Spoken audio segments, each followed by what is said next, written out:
Well. Norwegian Cruise Lines has helped out every cruiser out there answer that question, what do I pack on my next cruise?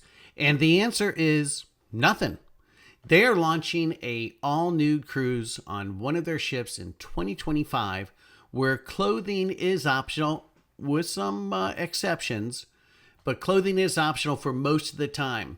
So if you've ever dreamed on a cruise where you don't have to worry about what you pack or what you're going to wear, then this may be the cruise for you.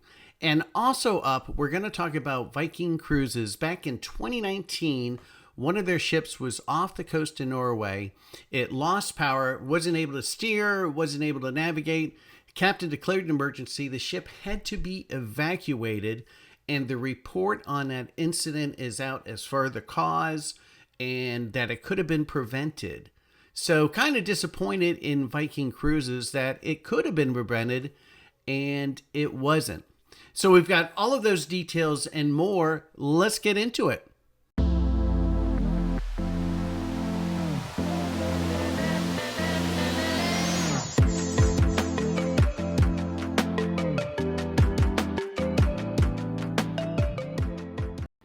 For this first story, I'm going to bear all, and I'm going to give you the complete naked truth as far as what I know about this cruise. It will sail in February of 2025. It will be on the Norwegian Pearl. It will be an 11-day cruise with 2,300 passengers, and it is a fully new cruise. Clothing is optional with some exceptions. When the ship is at dock, you have to be wearing clothing because nobody on the dock wants to see a bunch of naked people running around the ship. If you get hungry and you think, well, I don't really want to get dressed, then you go to the buffet. If you're hungry and you think, yeah, I'll go ahead and put some clothes on, then you go to the main dining room. So you have options there too. If you're out running around the cruise ship and you decide to take a break, then you need to sit down either wearing a thong or have a towel, some piece of cloth to sit down on. Now, plenty of people love nudist events, and so if you're one of those and you like cruising, this is the perfect scenario for you. So if it's a cruise that you're interested in, go to the Norwegian Cruise site and you can book this cruise again, February of 2025, the Norwegian Pearl. Now, before we get into the Viking Cruises story, as always, please be sure to like this video, give us a thumbs up, click on the subscribe button, and most importantly, click that notification button so you know every time that we post a video. And be sure to post your comments below so we know what you think and what we can do to post more, better videos. So back in 2019, the Viking Sky was off the coast of Norway and she lost all power. She had no ability to navigate, she couldn't steer, had no forward momentum, and the captain declared an emergency and the ship had to be evacuated. There were only 5 helicopters available. Everyone had to be evacuated by helicopter, so it took well over 12 hours to get all the passengers off the ship. Now, once the passengers were off the ship did regain power, so it was able to make it to port with the assistance of tugboats. So that's a good ending to it. The report, like I said at the beginning, is out, and the cause of it was low oil in the generator's tanks.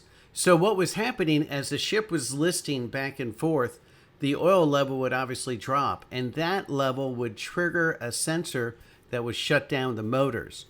The ship also left port with one motor unoperable, and that was a violation of safety protocol. So that is why I said the ship never should have ever left port. Now, obviously, like I said before, there is a happy ending. No passengers were hurt. Ship made it back undamaged, but extremely disappointing to hear from a cruise line like Viking Cruises that they ignored a safety protocol. The report also covered the fact that the crew was not trained on how to handle a complete power failure. So you had that on top of it.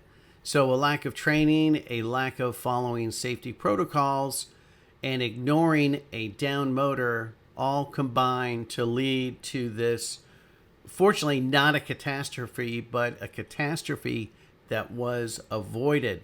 So hopefully the lesson here for other cruise lines is that they improve their training, that this is a scenario that other cruise lines train on, and that they don't ignore a protocol such as an engine being down. That's obviously something none of us would know as a passenger, whether or not all the engines were functional. And certainly, it would be a major disruption to a cruise if you get to the ship and then they tell you, well, we can't go because we have a down motor. But it's something that I guess we would have to deal with. So Viking Cruises, hopefully you learned a lesson. They have a great product. They're a great cruise company. They do the river cruises. They have this one ship that does ocean cruises. So Viking, lesson learned here. Try and do better in the future. And other cruise lines, please take a lesson from Viking. So that is it for this video. We'll see you in the next video with some more stories.